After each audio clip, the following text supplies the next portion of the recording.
Hello বন্ধুরা, welcome to only sports view. তো এই ভিডিওতে আলোচনা করব ক্রিকেট আপডেটস আইপিএল নিয়ে। তো আইপিএলের আজকে অকশান ছিল, তো সেখানে মেনলি কলকাতা নাইট রাইডার্স কোন কোন প্লেয়ারকে আইপিএল অকশান থেকে নিল এবং কত টাকায় তাদের নিজেদের দলে নিল, তো সেই বিষয়গুলো নিয়েই এই ভিডিওতে আলোচনা করব, যেখানে মেনলি কলকাতা নাইট রাইডার্সকে নিয়ে ভিডিওটা হবে। তো ভিডিওটি সবাই শেষ পর্যন্ত দেখতে থাকো, আর চ্যানেলে নতুন হয়ে থাকলে চ্যানেলটি সাবস্ক্রাইব করে পাশে থাকা বেল আইকনটিকে অন করে পাশে থেকো।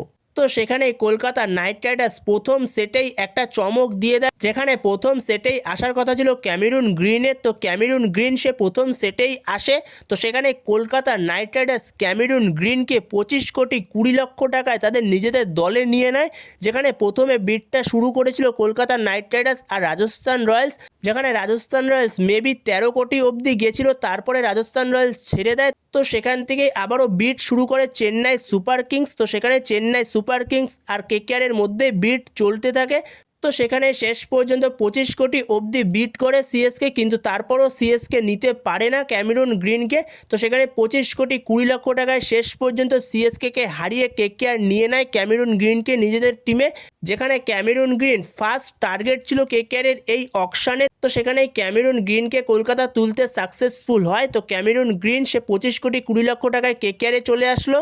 তো এরপরেও কলকাতা যেই প্লেয়ারটাকে নেয়, তো সেটাও কলকাতার টার্গেট প্লেয়ার, যেই প্লেয়ারগুলো নিয়ে আমরা মেনলি আলোচনা করেছিলাম ভিডিওতে। তো সেরকমই কলকাতার আইপিএল অকশানটা গেছে, সেই প্লেয়ারকেই কলকাতা টার্গেট করেছে অকশান থেকে।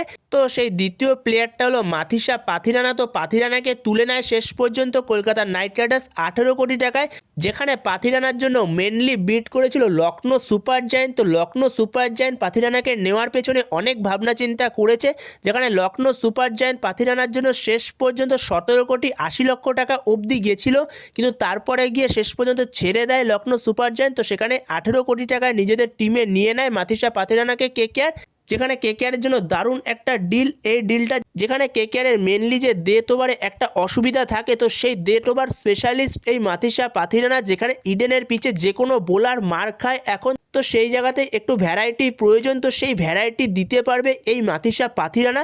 তো মাথিসা পাথিরানার দারুণ একটা ডিল কেকেআরের জন্য, যেখানে হয়তো পাথিরানার দামটা একটু বেশি গেছে, সেটা হলো 18 কোটি। সেখানে হয়তো পাথিরানাকে যদি 13 কোটিতে বা 14 কোটির মধ্যে পেয়ে যেত সেটা খুবই ভালো হতো।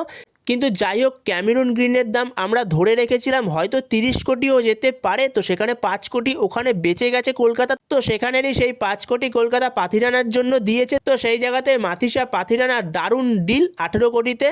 এরও পাশাপাশি কলকাতা পাথিরানার আরও একটা ব্যাকআপ নিয়ে নিয়েছে, যেটা হলো মুস্তাফিজুর রহমান, যে হলো বাংলাদেশের কাটার মাস্টার মুস্তাফিজুর রহমান, যে একটা ডেথ ওভার স্পেশালিস্ট বোলার, যার মধ্যেও ভ্যারিয়েশন রয়েছে।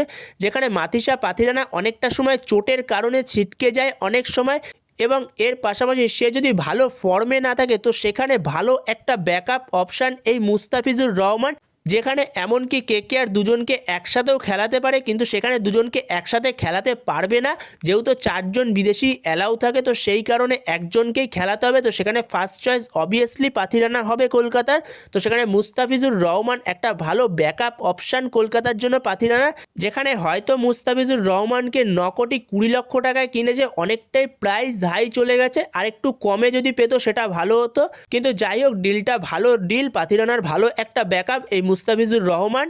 যেখানে কলকাতা জ্যাকব ডাফিকে টার্গেট করতে পারতো, এটা হয়তো ভেবেছিলাম, যেখানে হয়তো কলকাতা জ্যাকব ডাফির প্রতি যেতে পারতো, কিন্তু জ্যাকব ডাফির প্রতি কলকাতা গেল না। এটাতে একটু সারপ্রাইজই হলাম, যেখানে জ্যাকব ডাফিকে 2 কোটি টাকায় তুলে নিল রয়্যাল চ্যালেঞ্জার্স ব্যাঙ্গালোর। তো রয়্যাল চ্যালেঞ্জার্স ব্যাঙ্গালোরের জন্য একটা ভালো সাইনিং এই জ্যাকব ডাফি। তো জ্যাকব ডাফির জন্য কেউ বিট করলো না, যেখানে জ্যাকব ডাফি 2 কোটি টাকায় চলে গেল ব্যাঙ্গালোরে। তো এরপরে উইকেট কিপার সেটের মধ্যে কলকাতা দারুণ অপশান হিসেবে কলকাতা বেছে নিয়েছে ফিন অ্যালেনকে, যেখানে ফিন অ্যালেনকে 2 কোটি টাকায় কলকাতা পেয়ে গেছে। তো কলকাতার জন্য একটা দারুণ অপশান এই ফিন অ্যালেন। আগেই আলোচনা করেছি ফিন অ্যালেনকে নিয়ে, সে কতটা পাওয়ার প্লেতে ভয়ঙ্কর হতে পারে, পাওয়ার প্লেটাকে কত সুন্দর সে ইউজ করতে পারে, যেখানে অনেকটা ফিল সল্ট টাইপের প্লেয়ার এই ফিন অ্যালেন। তো ফিন অ্যালেনকে 2 কোটি টাকায় পেয়ে গেছে কলকাতা। তো কলকাতার জন্য দারুণ একটা ডিল উইকেট কিপার লিস্টের মধ্যে।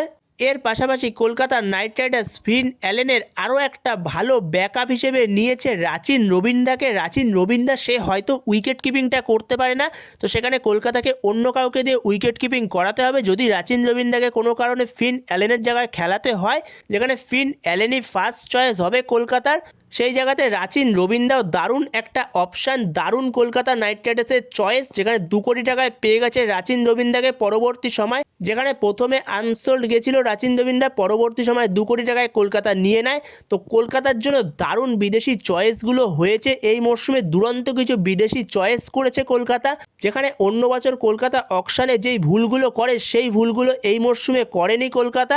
যেখানে হয়তো মুস্তাফিজুর রহমানকে একটু বেশি টাকায় নেওয়া হয়ে গেছে, তো সেটা যদি একটু কমে হতো সেটা ভালো হতো।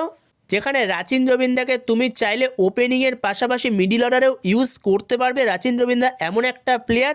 এর পাশাপাশি আরও একটা প্লেয়ারকে কলকাতা নিয়ে নিয়েছে, যেটা হলো টিম সাইফার্ট। তো টিম সাইফার্টকে 1.5 কোটি টাকায় নিয়ে নিয়েছে কলকাতা নাইট রাইডার্স। তো সেখানে কলকাতা নাইট রাইডার্সের জন্য দারুণ অপশান, 1.5 কোটি টাকায় টিম সাইফার্ট। তো এরপরে যদি ভারতীয়দের মধ্যে কাকে কাকে নিয়েছে কলকাতা, তো সেই বিষয়ে যদি আলোচনা করি, তো এতক্ষণ যেগুলো বললাম সেগুলো সবকটাই বিদেশি প্লেয়ার কলকাতা এই মরশুমে যাদের নিয়েছে। তো ভারতীয় প্লেয়ারদের মধ্যে যেই নামটা নিয়ে সবার প্রথমে আলোচনা করব, তো সেটা হলো রাহুল ত্রিপাঠী। তো রাহুল ত্রিপাঠীকে কলকাতা আবারও ফিরিয়েছে নিজেদের টিমে, যেখানে রাহুল ত্রিপাঠীকে 75 লক্ষ টাকায় নিজেদের টিমে ফিরিয়েছে, যেখানে যথেষ্ট ভালো এক্সপিরিয়েন্স রয়েছে রাহুল ত্রিপাঠীর। তো রাহুল ত্রিপাঠীর দারুণ একটা ডিল কলকাতার জন্য 75 লক্ষ টাকায়। তো এরপরে কলকাতা আরও এক ইন্ডিয়ান ফাস্ট বোলারকে তুলে নিয়েছে আকাশদীপকে। তো আকাশদীপকে 1 কোটি টাকায় কলকাতা তুলে নিয়েছে নিজেদের টিমে। তো সেখানে কেকেআর আকাশদীপকে 1 কোটি টাকায় নিয়েছে, এটাও ভালো ডিল কেকেআরের জন্য। তো এর পাশাপাশি আরও এক ইয়ং ট্যালেন্টকে কলকাতা নিয়েছে, যেখানে তার নাম হচ্ছে কার্তিক ত্যাগী। তো কার্তিক ত্যাগীকে কলকাতা 30 লক্ষ টাকায় নিয়ে নিয়েছে, আরও একটা ইয়ং ট্যালেন্ট। তো সেখানে কলকাতার জন্য দারুণ চয়েস এই কার্তিক ত্যাগী।